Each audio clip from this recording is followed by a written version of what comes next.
So, you just finished your patients for the day. Okay, so it was a heavy day. And then right outside your clinic are our friends from the industries. So, one of them comes in, then does his thing, nag-detail siya ng kanyang mga gamot. And then before he leaves, he says,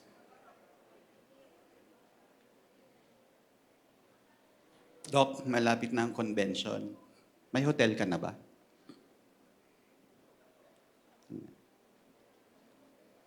So, good morning. It is an honor to be here. Once again, so nandito na naman si Doc Renz. Nakahilo na naman yung mga slides niya. So for those who have epilepsy or anything, there's some medic outside. Okay. So once again, thank you to Makati Med. I'm here to talk about conflict of interest, moral compass. Anyone? So I have nothing to disclose financially. It would really be funny if there was. So just like most of us here, hindi pa ako expert sa ethics. No? Most of what I know was knowledge that has been forced, or I was forced to learn it because of the responsibilities that come of being a member of the ethics committee for the previous years. And then came the responsibilities of working with Dr. John King with the curriculum on ethics in the PBO. Okay? So, what I realized through the years is that we really don't have to be experts in ethics. There is just a need to talk about it, openly, every now and then. Most of the time, we could be right or we could be wrong. But what is important is that there's a conscious effort to stay on the right side of the road. Okay? So our objectives for this morning is, of course, to define the conflict of interest, targeting it from the perspective of the physician. Okay? So we will identify the doctor's main interest and how his secondary interests pose risks. And then lastly, we will also attempt to rationalize and challenge the principles about conflict of interest. My main objective, however, is to lay the groundwork for today's activity, attempt to provide you with the basic principles behind it so that we all can grasp and connect to the succeeding talks later on. So what is conflict of interest? It refers to a situation where a healthcare professional's ethical and professional duty to provide the patient's well-being is improperly influenced by a secondary interest. So that's it. My job is done. Thank you very much. Okay. So to make it simpler, dalawa dapat yan. So there should be a primary interest and the secondary interest. Okay. So primary interest, in the point of view of us being doctors, is of course the patient's well-being. Secondary interests may appear as financial gain, professional advancement, relationships, or even our personal choices. But look at this list. Wala namang masama dyan. Diba? Yeah, it's okay to gain. It's okay to earn money. It's okay to advance professionally. And of course, patient's well-being is also good. However, conflict of interest arises when these secondary interests interfere with our duty to provide well-being to our patients. So that. There. With that being said, let's try to get one question out of the way. Okay? Is conflict of interest unethical? Conflict of interest is not unethical in itself. Okay? The concern arises when it is not managed or minimized appropriately. Succeeding talks, very interesting, So stay glued to your seats as minimizing or managing conflict of interest, and then frameworks and policy will be presented later on by our following speakers.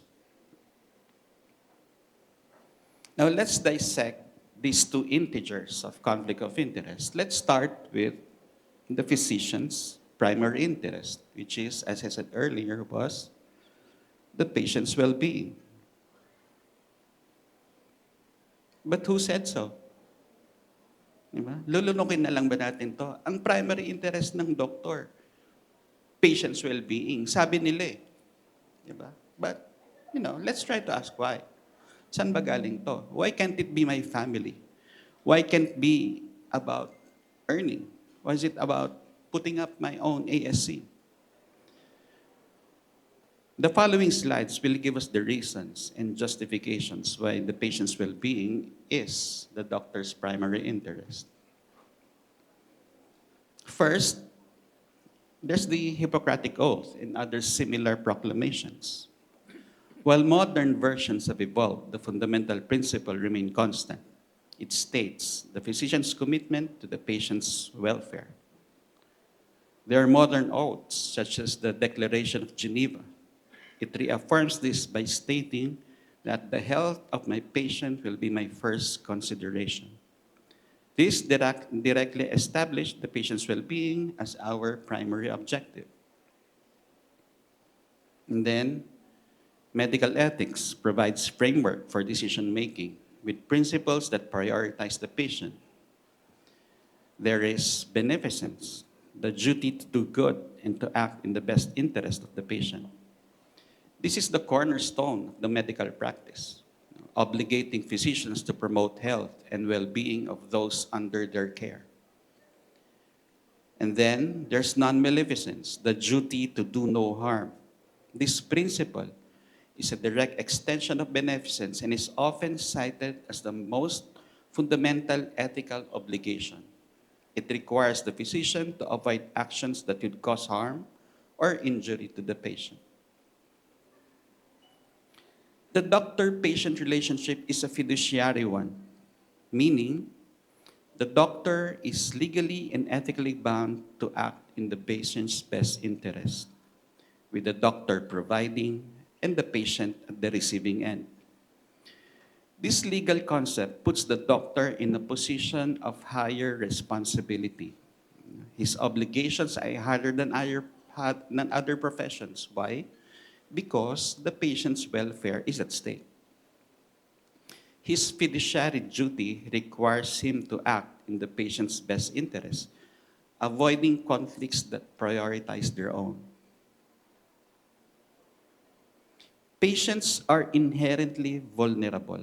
They are vulnerable due to illness, pain, and lack of the expertise that we have. This creates a power imbalance where it makes the patients dependent on the doctor kasi nga tayo yung expert. No? To protect patients from harm, the doctor's professional code must prioritize the patient well-being above all else. And then there are laws, regulations, and principles that reinforce this principle. Here are a few. There is a doctor's legal duty of care to their patient. This is established by the Civil Code of the Philippines. This law covers the quasi-delicts or negligence. This requires the doctors provide a standard of care expected of a professional in their field. And then there's the PMA Code of Ethics, which emphasizes a doctor's duty to provide high-quality care based on professional standards and to treat patients with dignity. Allow me to read this verbatim to all of us to serve as a reminder. Okay. I shall always consider the welfare of my patients above financial considerations and provide equal standards of care regardless of their ability to pay, social status, race, gender, religion, age, sexual orientation, and political affiliations. I shall always provide competent and quality care to all my patients. I shall not coerce or deceive my patients to undergo an elective procedure by misrepresenting it as an urgent, emergent, or a visually threatening condition. I shall refrain from prescribing unnecessary tests, devices, drugs, or procedure without any clear clinical indication.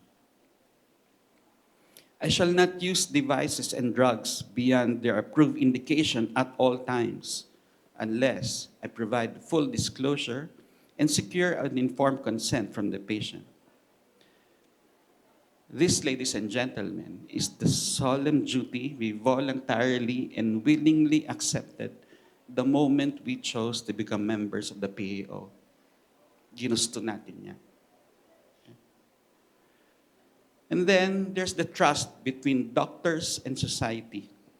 This is a social contract built on the expectation that physicians will act to heal and help. This fundamental expectation ensures that the healthcare system's legitimacy. Without this trust, if the public believe that the doctors prioritized personal gain over patient well-being, the system would fail. Therefore, a doctor's commitment to the patient's well-being is not just an ethical duty, but it is the very foundation of the medical profession.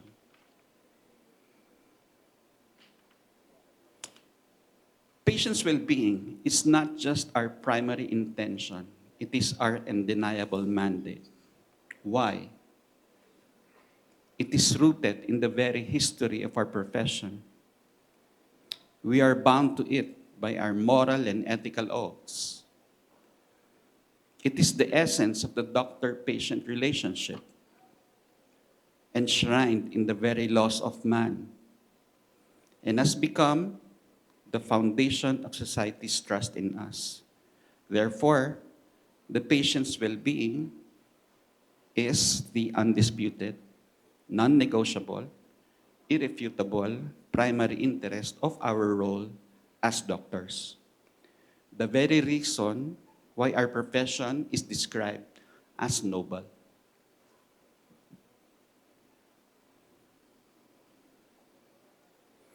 Now that that is established, let's try to dissect secondary interests. Here are some examples. An ophthalmologist performs unnecessary laser procedures to increase the patient's bill and their own profit. A surgeon and an ASC owner promotes unnecessary procedures in exchange for perks and promotions. A doctor's choice of a supplier influenced by personal friendship, not the quality of cost of the products. A pharmaceutical company offers doctors perks like trips or expensive gifts to get them to prescribe their products. Later this morning, Dr. Araneta will be giving us more concrete examples that we encounter in our daily practices. There are many ways to dissect conflict of interest, but I found this bullseye diagram as the simplest and most applicable for our objectives. The centermost circle is the primary interest, the patient's well-being. The ring closest to the center, we can call that our legitimate professional interests, which are closely aligned with our primary duty as doctors. This ring includes interests like the need to advance medical knowledge, the need to maintain a sustainable practice, and the need to build their own professional reputation. These are legitimate and essential, inherent, because they enable a doctor to provide effective and high-quality care. These are easier to manage. The challenge, however, is ensuring they remain a means to an end and not become the end themselves. So that's where the challenge lies.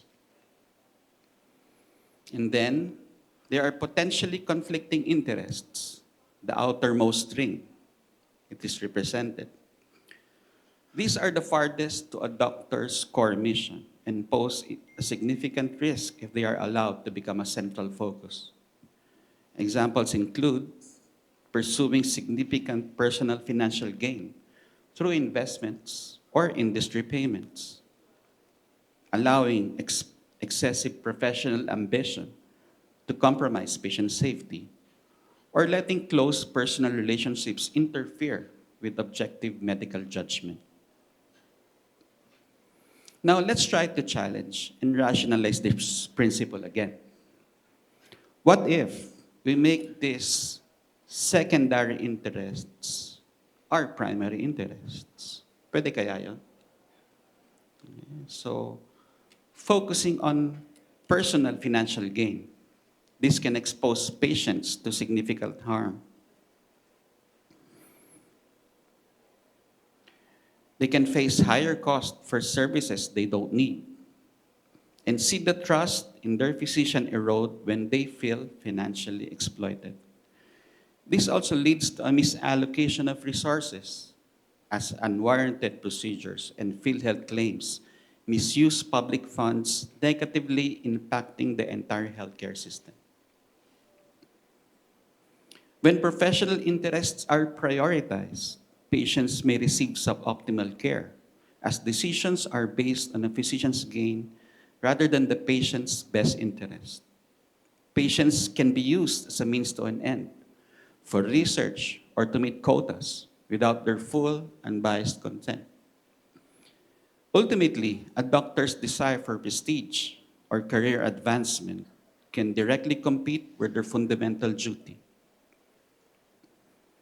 When there's personal relationship bias, inequity and injustice may follow. Other patients may be unfairly disadvantaged, affecting the equitable distribution of care and resources. Judgment can be compromised as well. Now that we have defined and dissected primary and secondary interest, let's do another challenge. Let's ask this question. No? Are they interchangeable? Pwede ba nating pagpalitin? Yung primary, gawin nating secondary. Yung secondary, gawin nating primary. Recently, we have been, now, why? Why do we ask this question?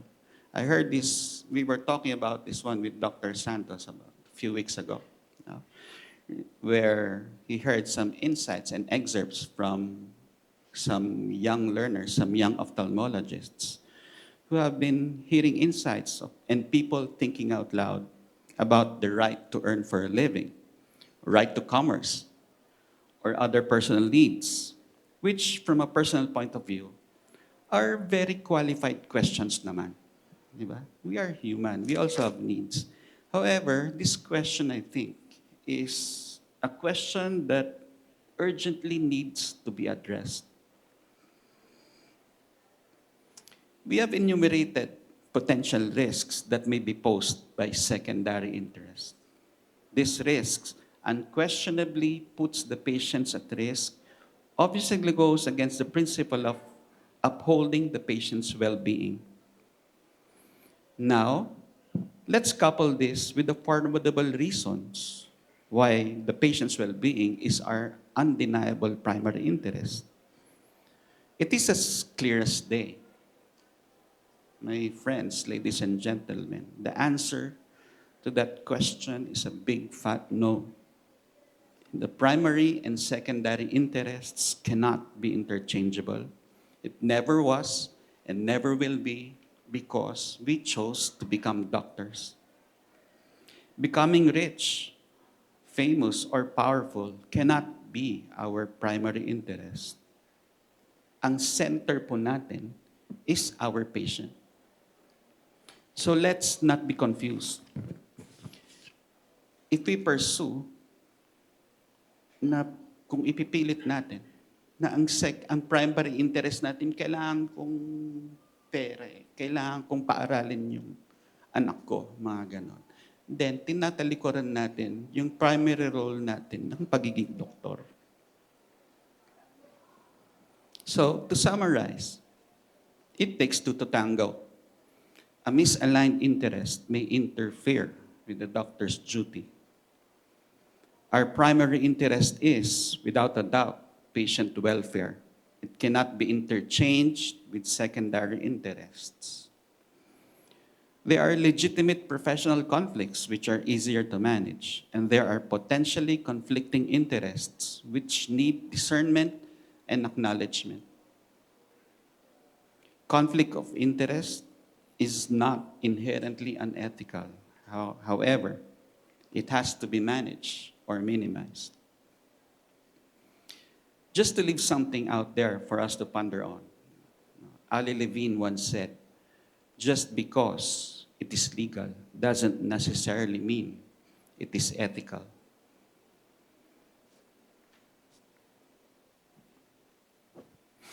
Before I end my talk, can I borrow just one more minute? No? I'm truly grateful to the Makati Medical Center, to Dr. Sherman Valero, for always believing and pushing the envelope, Dr. John King, Dr. Elaine, and the whole staff of the medical center, and the whole, for giving us invaluable learning opportunities like this.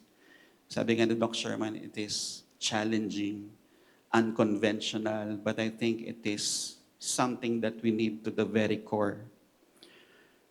Oftentimes, we are engulfed by the clinical aspect of our profession.